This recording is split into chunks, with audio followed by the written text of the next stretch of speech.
நீங்கள் ரெகுலராக வாக்கிங் போகிறத ஸ்கிப் பண்ணுற ஆளாக இருந்தீங்கன்னா லிட்ரலி உங்களுக்கு கிடைக்கக்கூடிய ஒரு ஃப்ரீ ஹார்ட் ஹெல்த் இன்சூரன்ஸை நீங்கள் மிஸ் பண்ணுறீங்கன்னு அர்த்தம். காரணம், நம்ம எல்லாருக்கும் நீங்கள் நினைக்கிற மாதிரி ஒரு ஹார்ட் கிடையாது, 2 ஹார்ட் இருக்குது. என்னடா சொல்ற? அதை பற்றின கம்ப்ளீட் இன்ஃபர்மேஷன் இந்த வீடியோவில் டீட்டெயிலாக பார்த்துடலாம். வாங்க வீடியோக்குள்ளே போகலாம்.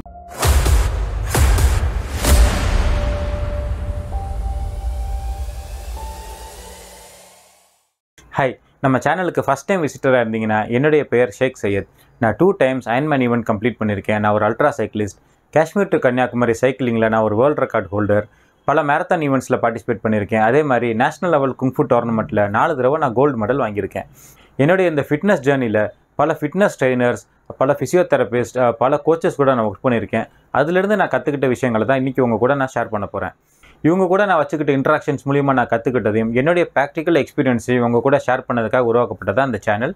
So health and fitness related டிப்ஸை உங்களுக்கு வேணும் அப்படின்னா மறக்காமல் நம்ம சேனலை சப்ஸ்கிரைப் பண்ணிக்கோங்க. நம்மளுடைய ஹார்ட்டோட ஹெல்த்தை இம்ப்ரூவ் பண்ணுறது எப்படிங்கிறது தெரிஞ்சுக்கிறதுக்கு முன்னாடி நம்மளுடைய ஹார்ட் வந்து எப்படி ஃபங்க்ஷன் ஆகுது அப்படிங்கிறத சிம்பிளாக நம்ம தெரிஞ்சுக்கலாம். வழக்கமாக நம்ம உடம்புல ஹார்ட் எங்கே இருக்குது அப்படின்னு கேட்டால் நம்ம எல்லாருமே வந்து இந்த பக்கம் இருக்குன்னு சொல்லுவோம். ஆனால் ஆக்சுவலாக பார்த்திங்கன்னா நம்மளுடைய ஹார்ட் வந்து நம்ம பாடியோட சென்டரில் இந்த இடத்துல தான் நம்மளுடைய ஹார்ட் இருக்குது. ஸோ இந்த ஹார்ட் வந்து என்ன வேலை பார்க்குது அப்படின்னா நம்ம உடம்புல வந்து ரத்தத்தை பம்ப் பண்ணுறதா நம்ம ஹார்ட்டோட ப்ரைமரி ஃபங்க்ஷன். ஸோ இது ரத்தத்தை வந்து பம்ப் பண்ணும்போது நம்ம லங்ஸில் இருக்கக்கூடிய ஆக்சிஜனும் அந்த பிளட்டோட மிக்ஸ் ஆகி நம்ம உடம்புல இருக்கக்கூடிய எல்லா பகுதிகளுக்கும் நம்மளுடைய ரத்தம் வந்து ஆக்சிஜனை எடுத்துகிட்டு போகும். ஸோ இந்த ஆக்சிஜன் ப்ளஸ் நம்ம உணவில் இருக்கக்கூடிய குளுக்கோஸ் இது எல்லாமே வந்து நம்மளுடைய மசில்ஸில் பேர்ன் ஆகிறதுனால தான் நம்ம உடம்புக்கு வந்து எனர்ஜி கிடைக்குது. இது மூலியமாக தான் நம்ம உடம்புல இருக்கக்கூடிய வெளிப்புற ஆக்டிவிட்டிஸ் எதாக இருந்தாலும் சரி, நம்ம உடம்புக்கு உள்ளே நடக்கக்கூடிய ஆக்டிவிட்டிஸ், அதாவது நம்மளுடைய செரிமானமாக இருக்கட்டும், ப்ளஸ் நம்மளுடைய லிவர், நம்மளுடைய கிட்னி, இந்த மாதிரி உறுப்புகள்லாம் வேலை செய்யுது பார்த்தீங்களா.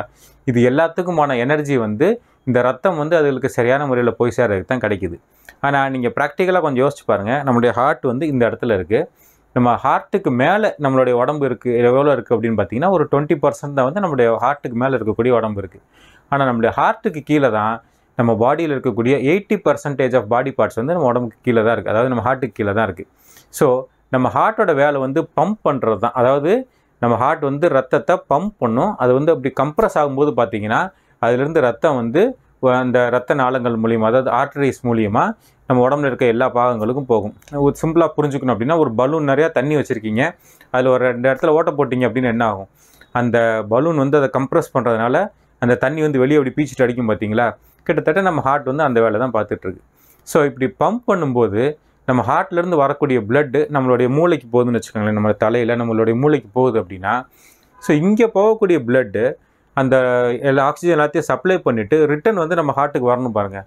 அது ஆட்டோமேட்டிக்காகவே கீழே வந்துடும். காரணம், கிராவிடேஷனல் ஃபோர்ஸ் மூலிமா தானாகவே கீழே வர ஆரம்பிச்சிடும். ஆனால் இதுவே நீங்கள் யோசிச்சு பாருங்கள், 80% ஆஃப் நம்மளுடைய பாடி பார்ட்ஸ் வந்து நம்மளுடைய ஹார்ட்டுக்கு கீழே தான் இருக்குது. ஸோ கீழே இருக்கிற போகக்கூடிய ரத்தம் வந்து எப்படி கீழேருந்து மேலே வருது அப்படின்னு நீங்கள் யோசிச்சு பார்த்தீங்க அப்படின்னா, இதை பண்ணுறதுக்காக நம்ம ஹார்ட் என்ன செய்யணும்னா, நம்ம ஹார்ட் வந்து ரத்தத்தை புஷ் பண்ணுறதோடு சேர்த்து அது கொஞ்சம் நேரம் கழித்து அது மறுபடியும் எக்ஸ்பேண்ட் ஆகணும். ஸோ அப்படி எக்ஸ்பேண்ட் ஆகும்போது அதில் வந்து ஒரு வேக்யூம் கிரியேட் ஆகும். அந்த வேக்யூம் மூலியமாக கீழே இருக்கக்கூடிய பிளட் எல்லாத்தையும் வந்து அது மறுபடியும் சக் பண்ணி உள்ளே இழுக்கும். சிம்பிளாக புரிஞ்சுக்கணும் அப்படின்னா, ஒரு காலியான பாட்டிலில் வந்து நம்ம வந்து இப்படி ப்ரெஸ் பண்ணுறோன்னு வச்சுக்கோங்களேன். ப்ரெஸ் பண்ணிவிட்டு அதை நம்ம தண்ணிக்குள்ளே வச்சுட்டு மறுபடியும் ரிலீஸ் பண்ணும்போது அது உள்ளே ஏற்படக்கூடிய வேக்யூம்னால கீழே இருக்கிற தண்ணி வந்து அந்த பாட்டிலுக்குள்ளே போகுது பார்த்தீங்களா. கிட்டத்தட்ட அதே மாதிரி ஒரு ப்ராசஸ் தான் நம்மளுடைய ஹார்ட்லேயும் நடக்குது. ஸோ சக்ஷன் அண்ட் கம்ப்ரெஷன் இது ரெண்டுமே வந்து மாற்றி மாற்றி நம்ம ஹார்ட்டில் நடந்துக்கிட்டே இருக்கும்போது பார்த்தீங்கன்னா நம்மளுடைய ஹார்ட் வந்து சீக்கிரமாக வந்து டயர்டாக ஆரம்பிச்சிடும். ஸோ நமக்கு ஹார்ட் ரிலேட்டட் ப்ராப்ளம்ஸ் வந்து அதிகமாக வர்றதுக்கு நம்ம ஹார்ட் இந்த அளவுக்கு ஓவர்லோட் பண்ணுறது தான் முக்கியமான காரணமாக இருக்குது. ஸோ இதுவே நீங்களே யோசிச்சு பாருங்கள், கீழேருந்து பிளட்டை வந்து நம்ம ஹார்ட் சக் பண்ணி ஒரு சக்ஷன் மூலியமாக அது வந்து உறிஞ்சி இழுக்கிறதுக்கு பதிலாக யாராவது ஒருத்தவங்க கீழேருந்து நம்மளுடைய ஹார்ட்டுக்கு வந்து ரத்தத்தை வந்து புஷ் பண்ணி விட்டாங்க, எவ்வளோ நல்லாயிருக்கும். இப்போ நம்மளே வந்து ஒரு செங்கல் வந்து இப்போ கீழேருந்து எடுத்து நம்ம மேலே கொடுத்துட்ருக்கோன்னு வச்சுக்கோங்களேன். ஒரு லோடு நிறையா செங்கல் இருக்குது. நம்ம ஒவ்வொரு தடவையும் குனிஞ்சு அந்த செங்கலை எடுத்து அதை நம்ம மேலே கொடுக்குறது எவ்வளோ கஷ்டமான வேலை. இதுவே கீழே யாரோ ஒருத்தர் உட்காந்துக்கிட்டு நமக்கு ஒவ்வொரு செங்கலாக எடுத்து கொடுக்குறாங்க, அதை நம்ம வாங்கி மேலே கொடுக்குறோம் அப்படின்னா நம்மளுடைய வேலை எவ்வளோ ஈஸியாக இருக்கும். ஸோ கிட்டத்தட்ட அதே மாதிரி தான் நம்மளுடைய ஹார்ட்டுக்கும் கீழேருந்து யாராவது ஒருத்தர் அந்த பிளட்டை வந்து புஷ் பண்ணி மேலே தள்ளி விட்டாங்க அப்படின்னா இந்த ஹார்ட்டோட ஃபங்க்ஷன் வந்து ரொம்ப ஈஸியாக இருக்கும். ஸோ நம்ம ஹார்ட்டும் வந்து ரொம்ப நாளைக்கு எந்த பிரச்சனையும் இல்லாமல் ரொம்ப நல்லா வந்து இயங்கிக்கிட்டு இருக்கும். ஸோ அப்படி நம்மளுடைய ஹார்ட்டுக்கு சப்போர்ட் பண்ணக்கூடிய ஒரு செகண்டரி பம்பாக, அதாவது ஒரு செகண்டரி ஹார்ட்டாக இருக்கக்கூடிய மசில்ஸ் எது அப்படின்னு கேட்டிங்கன்னா நம்மளுடைய காலில் இருக்கக்கூடிய காஃப் மசில்ஸ். இந்த காஃப் மசில்ஸை தான் வந்து செகண்டரி ஹார்ட் அப்படின்னு வந்து சொல்லுவாங்க. ஸோ இந்த காஃப் மசில்ஸ் எந்த அளவுக்கு வேலை செய்யுதோ அந்த அளவுக்கு நம்மளுடைய ப்ரைமரி ஹார்ட் இருக்குது பார்த்தீங்களா, அதாவது அந்த செகண்டரி ஹார்ட் வந்து எந்த அளவுக்கு வந்து நல்லா ஒர்க் பண்ணுதோ அப்போ நம்மளுடைய இந்த ப்ரைமரி ஹார்ட் வந்து ரொம்ப எஃபெக்டிவாக ரொம்ப நாளைக்கு வந்து ரொம்ப ஆரோக்கியமாக அது வந்து ஒர்க் பண்ணும். ஸோ நம்ம காஃப் மசிலுக்கும் நம்மளுடைய ஹார்ட்டுக்கும் என்ன சம்மந்தம் அப்படின்னு கேட்டிங்கன்னா, நம்மளுடைய காஃப் மசில்ஸ் எப்போல்லாம் வந்து எங்கேஜ் ஆகுதோ, எப்போல்லாம் வந்து ஒர்க் ஆகுதோ அப்போ எல்லாம் அந்த மசில்ஸ் வந்து கீழே நம்ம கால்களில் இருக்கக்கூடிய ரத்தத்தை அது வந்து புஷ் பண்ணி மேல் நோக்கி தள்ள ஆரம்பிக்கும். உதாரணத்துக்கு ஒரு டூத் பேஸ்ட் இருக்குன்னு வச்சுக்கோங்க. அந்த டூத் பேஸ்ட் வந்து நீங்கள் வந்து ப்ரெஸ் பண்ணுறீங்க அப்படின்னா என்ன செய்யும், எந்த இடத்துல ஓப்பனிங் இருக்கோ அது வெளியே பேஸ்ட் வந்து வெளியே வரும் பார்த்தீங்களா. ஸோ நம்ம கால்லையும் வந்து அதான் நடக்குது. ஸோ நம்ம ஆர்டரிஸ் மூலியமாக நம்மளுடைய பிளட் வந்து நம்மளுடைய உடம்புல எல்லா பாகத்துக்கும் போகும். ரிட்டன் வந்து எது மூலியமாக வரும் அப்படின்னு கேட்டிங்கன்னா, நம்ம பாடியில் இருக்கக்கூடிய வெயின்ஸ் மூலியமாக வரும். ஸோ நம்மளுடைய இந்த வெயின்ஸ் இருக்குது பார்த்தீங்களா, இந்த வெயின்ஸில் வந்து ஒரு பியூட்டிஃபுல்லான ஒரு மெக்கானிசம் இருக்குது. அதாவது ஒரு ஒன் வே வால்வ் மாதிரி ஒரு மெக்கானிசம் இருக்குது. அது என்ன செய்யும் அப்படின்னா, நம்மளுடைய ரத்தத்தை வந்து ஒரே ஒரு டைரெக்ஷனில் தான் வந்து அது ஃப்ளோ பண்ண வைக்குமே தவிர அது ரிவர்ஸ் டைரெக்ஷனில் வந்து நம்மளுடைய ரத்தத்தை ட்ராவல் பண்ண விடாது. ஸோ நல்லா பாருங்கள், நம்மளுடைய காஃப் மசில்ஸ்க்கு நடுவில் நம்மளுடைய வெயின்ஸ் இருக்குது. இந்த காஃப் மசில்ஸ் வந்து எங்கேஜ் ஆகும்போது, அதாவது இந்த மசில்ஸ் ஆக்டிவேட் ஆகும்போது என்ன செய்யும் அப்படின்னா, இந்த மசில்ஸ் வந்து அந்த வெயின்ஸை பிடிச்சி இப்படி கம்ப்ரஸ் பண்ணும். ஸோ நான் ஏற்கனவே எக்ஸாம்பிளில் சொன்ன மாதிரி ஒரு டூத் பேஸ்ட் இதை வந்து நம்ம அப்படி கம்ப்ரஸ் பண்ணுறோம் வெளியிலேருந்து அப்படின்னா என்ன ஆகும், அந்த டூத் பேஸ்ட்டில் எங்கே ஓப்பனிங் இருக்கோ அந்த வழியாக வந்து மேலே போக ஆரம்பிக்கும். அதாவது அந்த பேஸ்ட் வந்து வெளியே வருது பார்த்தீங்களா, அதே மாதிரி பிளட் வந்து மேலே போக ஆரம்பிக்கும். ஸோ நம்ம எப்போல்லாம் வந்து நம்மளுடைய காஃப் மசில்ஸ் வந்து எங்கேஜ் ஆகுதோ அப்போ அதுக்கு நடுவில் இருக்கக்கூடிய வெயின்ஸ் வந்து நம்மளுடைய காஃப் மசில்ஸ், அதுலேயும் குறிப்பாக நம்மளுடைய சோலியஸ் மசில்ஸ் வந்து அந்த வெயின்ஸ் வந்து கம்ப்ரஸ் பண்ணும். கம்ப்ரஸ் பண்ணும்போது பார்த்தீங்கன்னா கீழேருந்து நம்மளுடைய பிளட் எல்லாமே வந்து மேல் நோக்கி புஷ் பண்ணி தள்ள ஆரம்பிக்கும். ஸோ நம்மளுடைய ஹார்ட்டுக்கு வரக்கூடிய லோடை வந்து இது ரொம்ப டிராஸ்டிக்காக வந்து கம்மி பண்ணுது. அதனால் நம்ம ஹார்ட் ஆரோக்கியமாக இருக்கணும் அப்படின்னா நம்மளுடைய காஃப் மசில்ஸ் வந்து நம்ம எப்போவுமே வந்து ரொம்ப எங்கேஜாகவே வச்சுட்ருக்கணும். நீங்களே நோட் பண்ணி பாருங்களேன், நீங்கள் சும்மா உட்காந்துருக்கும்போது உங்களுடைய காஃப் மசில்ஸை தொட்டு பாருங்கள், ரொம்ப சாஃப்டாக வந்து கொலன்னு தான் அந்த மசில்ஸ் இருக்கிற மாதிரி இருக்கும். ஆனால் இதுவே நீங்கள் நின்றுக்கிட்டு வாக்கிங் பண்ணும்போது குனிஞ்சு உங்களுடைய காஃப் மசில்ஸை தொட்டு பார்த்தீங்கன்னு வைங்களேன், ரொம்ப ஸ்ட்ராங்காக வந்து கல் மாதிரி இருக்கும். ஸோ அந்த அளவுக்கு அது வந்து இருக்கிறதுக்கு காரணம் என்ன அப்படின்னா, நம்ம நடக்கும்போதோ அல்லது வந்து நம்ம சில எக்ஸசைஸ் பண்ணும்போது பார்த்தீங்கன்னா நம்மளுடைய காஃப் மசில்ஸ் வந்து நம்ம எங்கேஜ் பண்ணுறோம். ஸோ எந்த அளவுக்கு அதிகமாக நம்மளுடைய காஃப் மசில்ஸ் எங்கேஜ் பண்ணுறோமோ அந்த அளவுக்கு நம்மளுடைய இதயத்துக்கு வந்து ரொம்ப நல்லது. ஸோ இப்போது நம்மளுடைய செகண்ட் ஹார்ட்னா என்ன, இந்த செகண்ட் ஹார்ட் வந்து எப்படி நம்மளுடைய பிரைமரி ஹார்ட்டுக்கு வந்து ஹெல்ப் பண்ணுது அப்படிங்கிற பேசிக்ஸ் வந்து உங்களுக்குலாம் புரிஞ்சிருக்குன்னு நினைக்கிறேன். ஸோ நம்மளுடைய காஃப் மசில்ஸை எப்படி ஆக்டிவேட் பண்ணுறது, நம்மளுடைய காஃப்ஸை வந்து எப்படி எங்கேஜ் பண்ணுறது அப்படிங்கிறதுக்கான சிம்பிளான ஒரு 5 எக்ஸசைஸ் மட்டும் அடுத்த செக்ஷனில் கொஞ்சம் ஷார்ட்டாக பார்த்துடலாம். ஃபஸ்ட்டு நம்ம பார்க்கக்கூடிய எக்ஸசைஸ்க்கு பேர் வந்து காஃப் ரைஸ். அது ஒன்றும் இல்லைங்க, சும்மா நின்றுக்கிட்டே நம்மளுடைய காஃப் மசில்ஸை வந்து நம்ம எங்கேஜ் பண்ணுற மாதிரி இப்படி காலை வந்து மேலேயும் கீழே வந்து தூக்கி வந்து இறக்கணும். வேறு ஒன்றும் கிடையாது, சிம்பிளான ஒரு எக்ஸசைஸ் தான். இதுக்குன்னு தனியாக வந்து நம்ம எந்த ஒரு எக்யூப்மெண்ட்டும் எதுவுமே வாங்க தேவையில்லை. நின்ன இடத்துலேருந்தே பண்ணலாம், எங்கே வேணாலும் நம்மளால் பண்ண முடியும். இதை வந்து ஒரு 3 செட், ஒவ்வொரு செட்லேயும் வந்து ஒரு 15 ஒரு 20 அந்த மாதிரி இருக்கிற மாதிரி அடிக்கடி வந்து நம்ம இந்த மாதிரி வந்து காஃப் ரைசஸ் பண்ணிக்கிட்டே இருக்கலாம். இது வந்து ஒரு சிம்பிளான ஒரு எக்ஸசைஸ். அடுத்து ரெண்டாவது என்ன செய்யலாம் அப்படின்னு பார்த்தீங்கன்னா, காஃப் ஸ்ட்ரெச்சஸ் பண்ணலாம். அதாவது நம்ம செவத்தில் இப்போ நீங்கள் பார்க்குறீங்களா இந்த மாதிரி செவத்தில் கை வச்சுட்டு கொஞ்சம் கொஞ்சமாக வந்து என்ன செய்யணும் அப்படின்னா நம்மளுடைய கால்களை வந்து பின்னாடி கொண்டு போயிட்டே இருக்கணும். ஸோ இப்படி கொண்டு போகும்போது பார்த்தீங்கன்னா நம்மளுடைய காஃபில் இருக்கக்கூடிய மசில்ஸ் வந்து நல்லா எங்கேஜ் ஆகிறது வந்து நீங்களே கண்கூடாக பார்க்கலாம். இதில் முக்கியமானது என்ன அப்படின்னா, முடிஞ்ச வரைக்கும் நம்மளுடைய முழங்கால்கள் வந்து பெண்ட் பண்ணாமல் எந்த அளவுக்கு நம்ம ஸ்ட்ரைட்டாக வைக்கிறோமோ அந்தளவுக்கு நம்மளுடைய காஃப் மசில்ஸ் வந்து நல்லா எங்கேஜ் ஆகும். ப்ளஸ் நம்மளுடைய கால் விரல்கள் இருக்குது பாருங்கள், அது வந்து நம்மளுடைய பாடி எந்த டைரெக்ஷன் இருக்கோ அதே டைரெக்ஷனில் ஸ்ட்ரைட்டாக இருக்கணும். அப்படி இல்லாமல் நம்ம கொஞ்சம் கிராஸாக வச்சோம் அப்படின்னா நம்மளுடைய காஃப் மசில்ஸ் வந்து அந்தளவுக்கு ஸ்ட்ரெச் ஆகாது. ஸோ நம்ம எந்த அளவுக்கு வந்து நம்மளோட பாடியையும் நம்மளுடைய விரல்களையும் வந்து ஸ்ட்ரைட்டாக வைக்கிறோமோ அந்தளவுக்கு நம்மளுடைய காஃப்ஸ் வந்து நல்லபடியாக ஸ்ட்ரெச் ஆகிறது வந்து நீங்களே கண்கூட ஃபீல் பண்ணலாம்.